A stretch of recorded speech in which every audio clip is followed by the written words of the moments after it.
예배에 참석해서 말씀을 듣는 사랑하는 모든 성도들 위해, 또한 가정에서 하나님을 예배할 성도들 위해 하나님의 크신 은혜와 은총이 예수 그리스도의 평화와 평강이 넘치시기를 주님의 이름으로 축원합니다.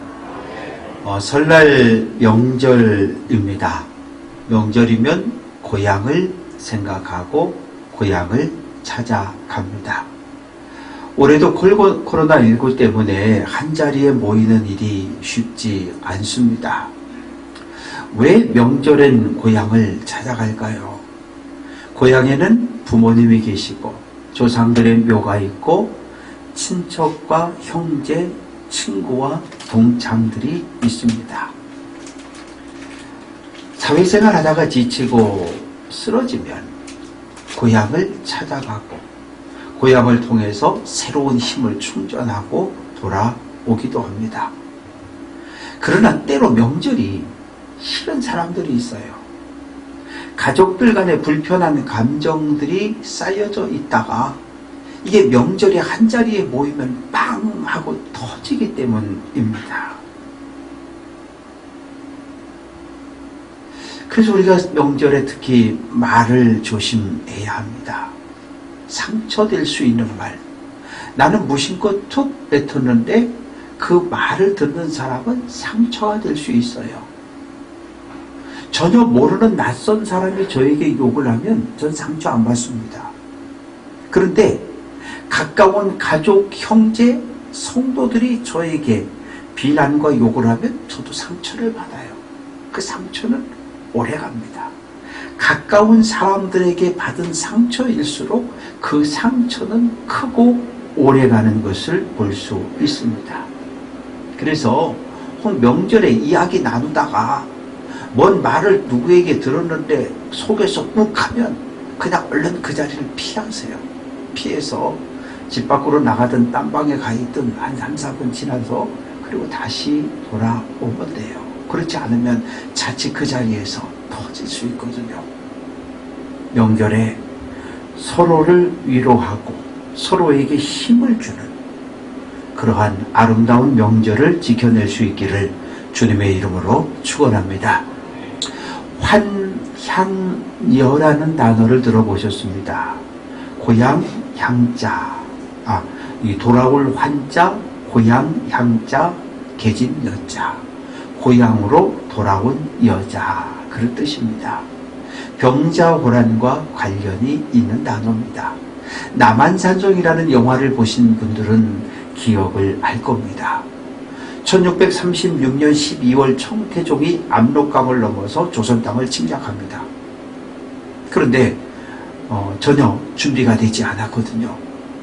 인조는 남한산성으로 몸을 피하고 거기서 항전을 합니다. 그러나 48일 만에 항복을 선언합니다.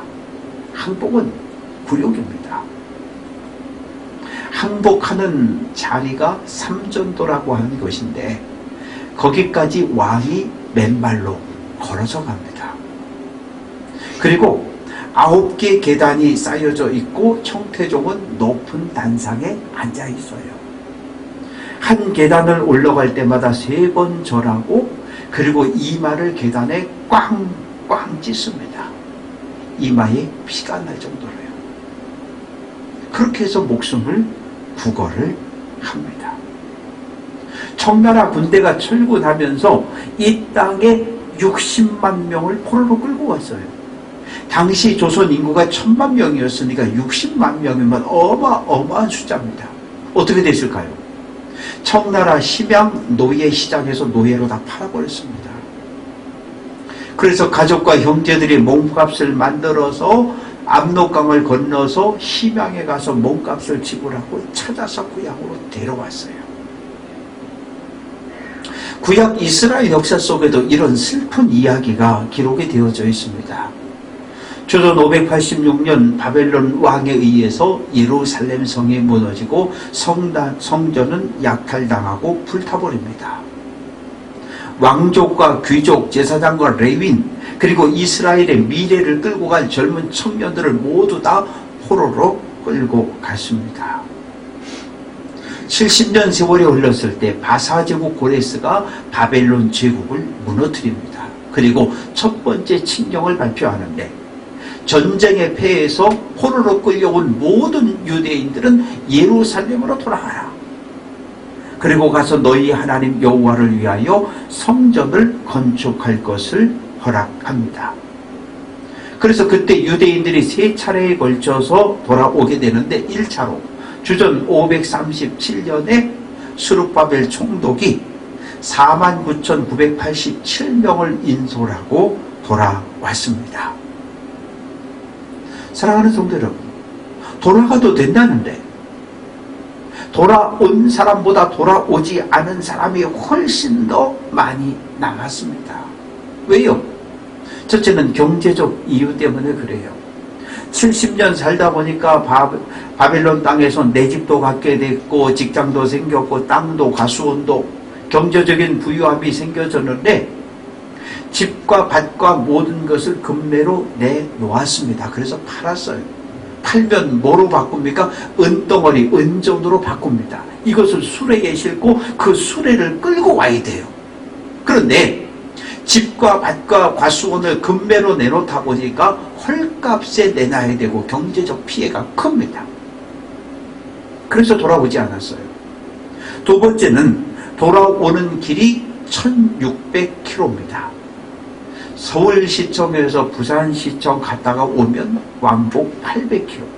두 번을 왕복해야 되는 먼 거리입니다. 여러 나라를 거쳐야 하고 여러 민족을 통과해야 되는데 이 강도떼와 맹수, 짐승들의 공격으로부터 스스로를 보호하는 일이 너무 힘겨웠습니다. 세 번째는 돌아가 봤자지. 왜요? 포로로 끌려온 사람들은 귀족과 왕족 부자들입니다.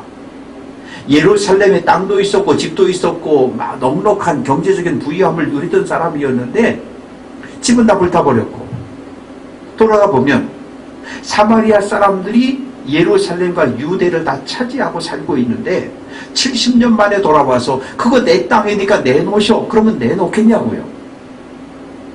그래서 돌아가 봤자 또 힘든 삶을 살아야 되니까 돌아오지 않습니다.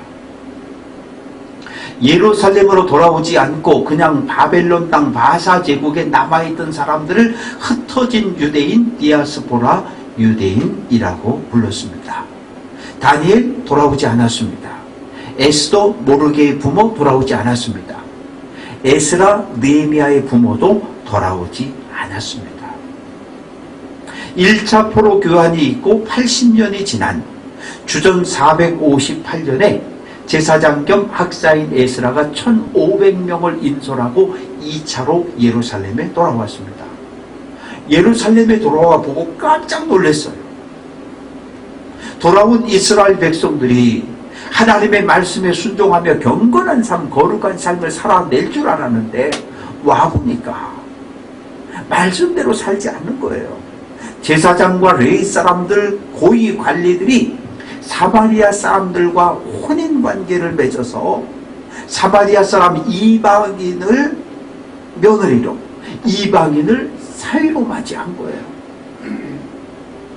그래서 에스라가 화를 냅니다. 왜요?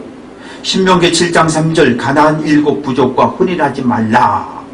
성경은 이방인과 결혼하지 말라고 말합니다. 그런데 왜 결혼했을까요? 왜 이방인과 사도를 맺었을까요?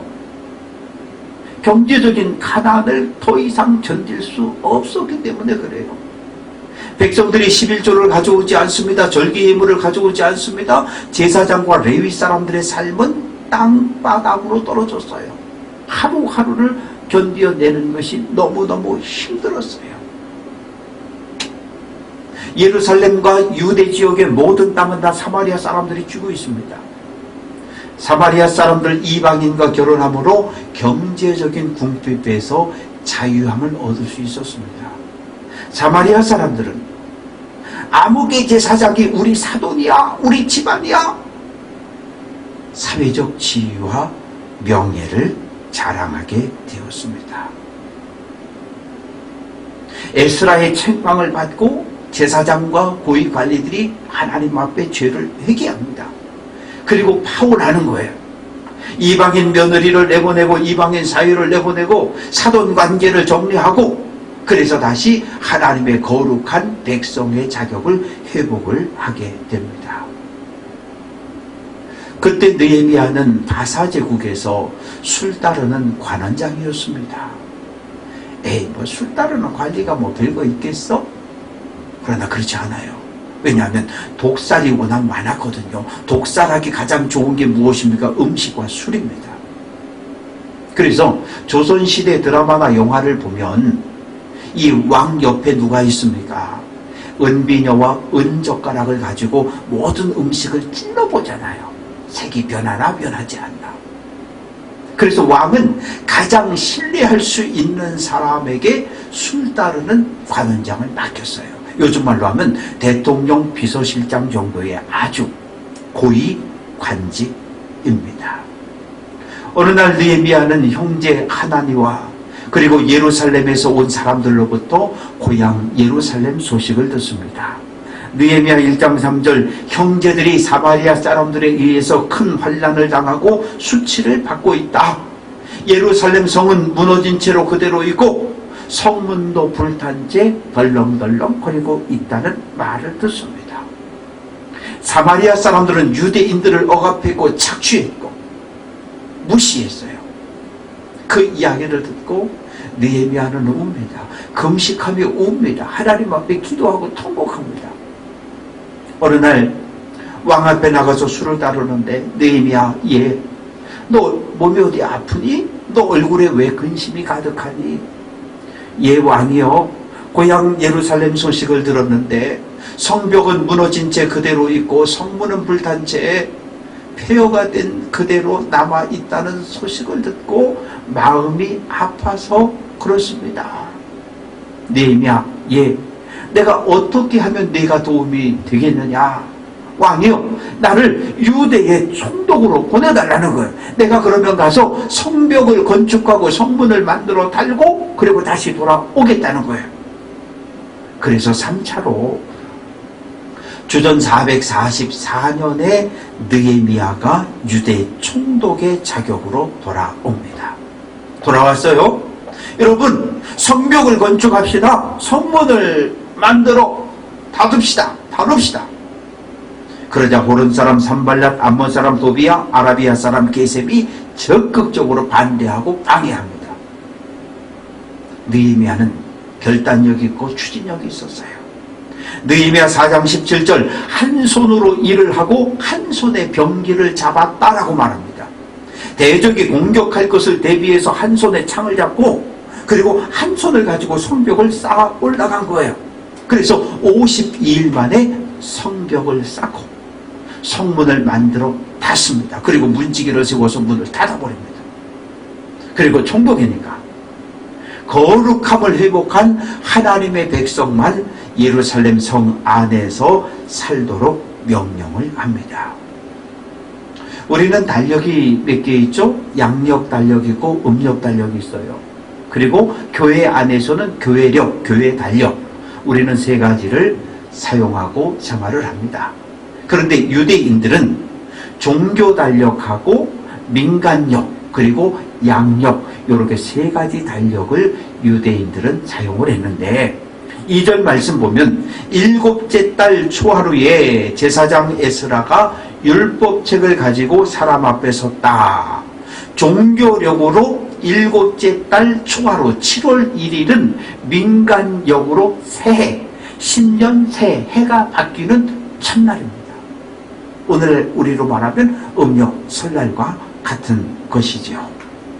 새해 첫날이 되면 나팔을 길게 불어서 새해가 되었음을 알려줍니다. 그래서 나팔절이라고 불렀어요. 이날은 거룩한 날입니다. 아무도 노동을 하지 않습니다. 모두가 하나님 앞에 모여 하나님께 제사와 하나님께 영광을 돌려드렸습니다. 그래서 1절 말씀 보면 백성이 수문 앞 광장에 모였다. 이 수문이라고 하는 것은 예루살렘 성 안에서 사용된 모든 물들을 성 밖으로 내보내는 문이에요. 요즘 말로 하면 하수물을 내보내는 그런 문입니다. 이 수문 앞에 넓은 광장이 있고 백성들이 이곳에 모였습니다. 모여서 뭐 했을까요? 3절 말씀, 새벽부터 정오까지 읽었고 뭇 백성이 그 율법 책에 귀를 기울였다. 해 뜨는 오전 6시 모였고 정오 낮 12시까지 하나님의 말씀을 듣습니다. 에스라는 율법을 읽고 백성은 듣습니다. 로마서 10장 17절 같이 한번 해봅니다. 믿음은 들음에서 난다. 믿음은 하나님의 말씀을 들을 때 생겨납니다. 그래서 말씀을 듣고 말씀을 읽어야 해요. 우리는 1시간 주일 예배를 드립니다. 30분 설교를 듣습니다. 교회가 갈등한다고 싸운다고 또 코로나19를 핑계 삼아서 주일 예배에 참석하지 않습니다. 바쁘고 분주하다는 핑계로 1년 12달 가야 성경 한 장을 제대로 읽지 않습니다. 우리의 육체는 음식을 골고루 먹으면 건강을 회복할 수 유지할 수 있습니다. 그러나 우리의 영혼은 하나님의 말씀을 들어야 건강하고 행복합니다. 언제나 하나님의 말씀 앞에 나를 세워가는 성도 되시기를 주님의 이름으로 축원합니다. 4절 말씀, 에스라가 특별히 지은 나무 강단에 섰다. 백성들이 광장에 꽉 찼습니다. 여기 여러분 앉은 이 자리가 광장이에요. 그리고 에스라는 나무로 만든 높은 강단 위에 섰습니다. 혼자요? 아니요. 오른쪽에 6명, 왼쪽에 7명, 모두 14명이 강단 위에 섰으니까 적어도 이 강단보다는 조금 넓었겠죠. 그들은 모두 레위인들입니다. 지금은 마이크가 너무 좋아서 여기서 살살 이야기해도 3층 저 끝까지 다 들립니다. 그러나 당시엔 그렇지 않았어요. 에스라가 혼자 이야기하면 요 앞에까지는 듣는데 저 뒤에 사람들은 들을 수가 없어요. 에스라가 여호와는 전능하신 하나님입니다 라고 율법을 읽으면 좌우의 13명이 똑같이 그 율법을 반복해 주는 거예요. 그러면 저 뒤쪽 멀리 있는 사람들까지 율법을 들을 수 있었습니다. 에스라가 일어났습니다. 율법책을 폈습니다. 5절 말씀, 책을 펼 때 모든 백성이 일어섰다고 말합니다. 앉아 있었어요. 그런데 에스라가 일어서서 율법책을 펴니까 백성들 모두가 광장에서 자리를 박차고 일어섰습니다. 우리가 예배 중에 순서가 진행되다가 이렇게 앉아 있다가 성경 봉독하는 시간이 되면 모두가 일어나잖아요. 하나님의 말씀을 어떤 마음 자세로 받느냐는 대단히 중요합니다. 데살로니가전서 2장 13절, 하나님의 말씀을 받을 때에 사람의 말로 받지 아니하고, 같이 한번 해봅니다. 하나님의 말씀으로 받았다. 데살로니가 교회와 성도들은 사도 바울이 복음을 전했을 때 사람의 음성이 아니라 하나님의 말씀으로 받았던 거예요. 아멘으로 받았던 거예요. 말씀으로 살 것을 결단하고 말씀대로 순종하며 살겠다고 결심을 한 거예요. 에스라가 위대하신 하나님 여호와를 송축합니다. 모든 백성이 손을 들고 아멘 아멘 응답하고 몸을 굽혀 얼굴을 땅에 대고 여호와를 경배합니다. 여러분, 하나님은 위대하신 분입니다. 모든 백성들이 아멘, 그리고 손을 높이 들고 하나님을 찬양합니다. 하나님, 돌아오게 해주신 것 감사하고, 성전을 건축하게 하신 것 감사하고, 성벽이 건축되게 하신 것 감사하고, 성문을 달게 하신 것 감사합니다 하고 하나님께 찬양을 돌려드립니다.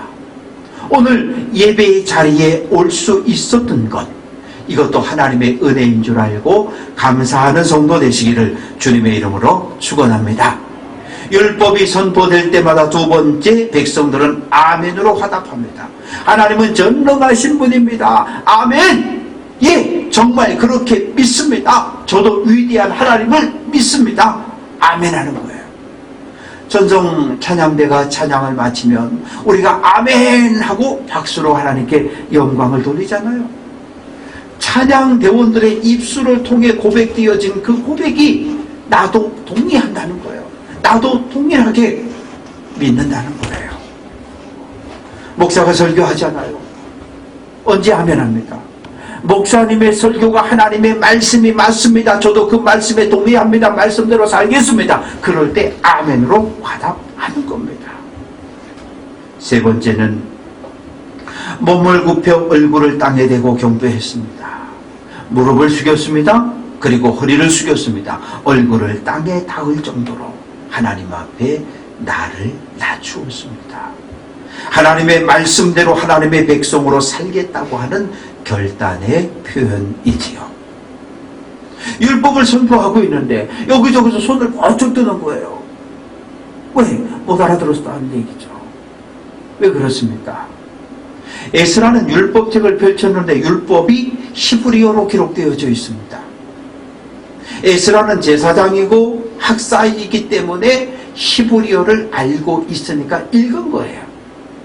그런데 바벨론 포로에서 돌아온 2세대, 3세대는 히브리어를 알지 못해요. 왜요?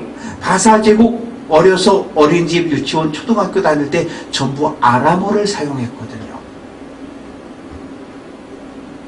손을 들고 있으면 레위 사람들이 찾아갑니다. 그리고 히브리어로 읽은 율법을 아람어로 번역해서 알려준 거예요. 아, 그런 의미였군요. 아, 이제 알았어요. 고개를 끄덕끄덕거리며 모든 백성들이 하나님의 말씀을 알아듣습니다. 말이 다르고 언어가 다르면 하나님의 말씀이 선포돼도 우리는 알아들을 방법이 없습니다. 그럴 때 번역하고 통역해주는 사람들이 필요하죠. 사랑하는 성도 여러분, 성경은 하나님의 말씀이 맞습니다. 모세오경은 하나님이 모세를 통해 주신 율법이고요. 모든 예언서는 하나님의 예언자를 통해 주신 말씀입니다. 사복음은 예수의 생애와 예수의 사역을 기록한 책입니다. 목사는 반드시 신학대학을 졸업해야 합니다. 왜요? 신학대학에서 성경과 신학을 전문적으로 공부를 해야 해요. 수학선생은 수학과를 나와서 수학을 가르치는 거고, 영어 선생님은 영어과를 나와서 영어를 가르치는 거고, 음악 선생님은 음악과를 나와서 음악을 가르치는 거잖아요. 그럼 목사는 신학대학을 나와서 성경 전문가가 되어서 성경을 가르치는 거예요. 누구에게? 성도들에게. 은혜는 받았는데 성경을 몰라요. 절대 목사하면 안 되는 거예요. 그럼 2단, 3단, 4단 이렇게 이상한 데로 빠져버려요.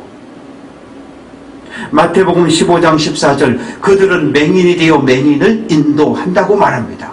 예수님은 바리새인들을 향해서 맹인, 시각장애인이라고 책망합니다. 왜요? 하나님의 말씀의 뜻, 의미를 알지 못하면서 백성을 가르치니까 백성을 잘못된 길로 인도하기 때문입니다. 수학 선생님은 수학만 잘 가르치면 돼요. 그러나 목사는 달라요. 성경을 성도들에게 바르게 가르쳐야 할 뿐 아니라 하나님의 말씀대로 살아가는 거룩한 삶의 모습을 성도들에게 보여줘야 합니다. 율법이 선포됐습니다. 율법을 들었습니다. 9절, 백성이 율법의 말씀을 듣고 다 울었다라고 말합니다. 사랑하는 성도 여러분, 하나님의 말씀은 살아있는 줄로 믿습니다. 살아있는 말씀이 백성의 마음을 찔렀어요. 로마서 3장 20절 같이 한번 해봅니다. 율법으로는 죄를 깨닫는다. 율법, 하나님의 말씀이 칼이 돼서 내 마음에 죄를 찌른 거예요. 아! 하나님을 버리고 다른 신을 섬긴 것이 죄였구나. 하나님을 버리고 우상을 섬겼기 때문에 성전이 불탔구나. 포로로 70년 동안 끌려가지고 죄에 대한 하나님의 심판이었구나. 이것을 깨달았어요. 죄를 깨달은 사람들의 특징은 무엇입니까? 가슴을 치고 통곡하며 우는 거예요. 느헤미야는 백성들이 눈물을 흘리며 가슴을 치며 회개하는 그 모습을 봅니다. 에스라의 귀에 백성들이 자복하며 회개하는, 죄를 회개하는 통곡의 소리가 들려옵니다. 히브리서 4장 12절, 하나님의 말씀은 살아있고 활력이 있어 좌우에 날선 어떤 검보다 예리하다고 말합니다. 예리한 말씀의 칼이 우리 마음속에 감추어진 악한 생각과 죄를 찌릅니다. 베드로가 설교했어요. 사도행전 2장 37절, 그들이 이 말을 듣고 마음에 찔렸다라고 말합니다. 마음에 찔림을 받은 사람들이 죄를 회개하고 예수 그리스도의 이름으로 세례를 받고 교회에 들어왔는데 3,000명, 5,000명씩 교회로 들어옵니다. 스데반이 체포되어 사내들인 공회 앞에 섰습니다. 사내들인 공회원들을 상대로 설교합니다. 사도행전 7장 54절, 그들이 이 말을 듣고, 그들이 스데반의 설교를 듣고 마음에 찔렸다. 설교를 들은 공회원들이 귀를 막고 이를 갈며 스데반에게 달려들어 스데반을 성 밖으로 끌어내 돌로 쳐 죽입니다. 강단에서 하나님의 말씀이 선포되면 반응은 둘 중에 하나입니다. 아멘! 내가 죄인입니다. 죄를 회개하는 역사가 일어나고, 하나님의 말씀이 선포되면 야 시끄러! 달려들어 설교자를 치는 거예요. 대적하는 거예요. 느헤미야와 에스라, 레위 사람들이 외칩니다. 여러분, 눈물을 그치십시오. 울지 마십시오. 오늘 7월 초하루는 신년 새해입니다. 여호와의 성일입니다. 오늘 우리가 기뻐하는 날이고 하나님께 받은 은혜를 생각하며 감사하는 날인데 이제 울지 마십시오. 전도서 3장 4절, 울 때가 있고 웃을 때가 있고 슬퍼할 때가 있고 춤출 때가 있다. 여러분, 오늘은 웃고 춤추는 날이니까 울음을 멈추라고 말합니다. 너희는 가서 살진 것을 먹고 단 것을 마시되 준비하지 못한 자에게 나누어 주라고 말합니다. 소를 잡아서 양을 잡아서 하나님 앞에 화목제사를 드렸어요. 화목제사를 드리고 그 화목제물을 참여한 모든 백성들이 함께 나누어 먹습니다. 포도주에 꿀을 타서 마시고 음식을 준비하지 못한 사람들에게 골고루 나누어집니다. 회개의 통곡과 가슴을 치며 죄를 회개했던 백성들이 갑자기 웃음꽃이 피기 시작합니다. 광장 이곳저곳에서 와 하나님을 찬양하며 웃기 시작합니다. 하나님이 주신 은혜는 참으로 놀랍습니다. 오늘 우리가 이곳에 모여 예배할 수 있는 것, 하나님의 은혜가 아니면 할 수 없습니다. 오늘을 허락하신 것 하나님의 은혜요. 매 순간순간이 기적의 시간이며 하나님의 돌봄과 인도의 시간인 줄로 믿습니다. 사랑하는 성도 여러분, 우리는 새하늘과 새 땅을 향해 걸어가고 있는 믿음의 나그네들입니다. 한 손에 말씀의 칼을 듭시다. 그래서 우리의 가정과 교회를 공격하는 마귀와 이단 거짓 교사와 싸워 승리하는 성도 되시기를 주님의 이름으로 축원합니다. 다른 한 손으로 교회를 세우고 복음을 전합시다. 하나님의 나라를 세우고 넓혀가는 성도 되시기를 주님의 이름으로 축원합니다. 말씀을 듣는 것이 복입니다. 말씀을 읽는 것이 하나님을 가까이 하는 일입니다. 하나님의 말씀 앞에 나를 내어놓읍시다. 하나님의 말씀이 나를 지배하고 나를 다스림으로 하나님 백성의 거룩함을 회복하는 성도 되시기를 주님의 이름으로 축원합니다. 설날 명절입니다. 믿음을 물려줄 믿음의 계승자 후손들과 행복한 시간 보내시기를 주님의 이름으로 축원합니다. 하나님께 받은 은혜는 예배를 통해 감사하면 되고요. 부모의 사랑과 부모의 은혜는 효도와 사랑을 통해 드러내면 됩니다. 하나님의 말씀을 붙잡고 올 한 해 믿음의 길을 담대하게 걸어가는 귀한 성도들 될 수 있기를 주님의 이름으로 축원합니다. 기도합니다. 잠재우신 하나님, 민족 고유의 명절입니다. 좋은 날 우리에게 허락하신 것 감사합니다. 하나님, 말씀을 들었습니다. 새해 첫날부터 이스라엘 백성들이 하나님의 말씀을 듣고 회개하는 역사가 일어났습니다. 올 한 해 말씀을 읽고 묵상하는 가운데 나를 향한, 우리 가정을 향한, 교회를 향한, 나라와 민족을 향한 하나님의 뜻이 무엇인지를 찾아갈 수 있는 우리 모두가 되게 해 주옵소서. 말씀을 들었습니다. 말씀에 순종하고 말씀에 결단해서 하나님 백성의 거룩함을 회복하고 날마다 하나님의 영광만을 드러낼 수 있는 하나님 아들, 하나님 딸의 삶을 살아갈 수 있도록 크신 은혜와 은총 더하여 주옵소서. 만왕의 왕 되신 예수 그리스도의 이름으로 기도합니다. 아멘.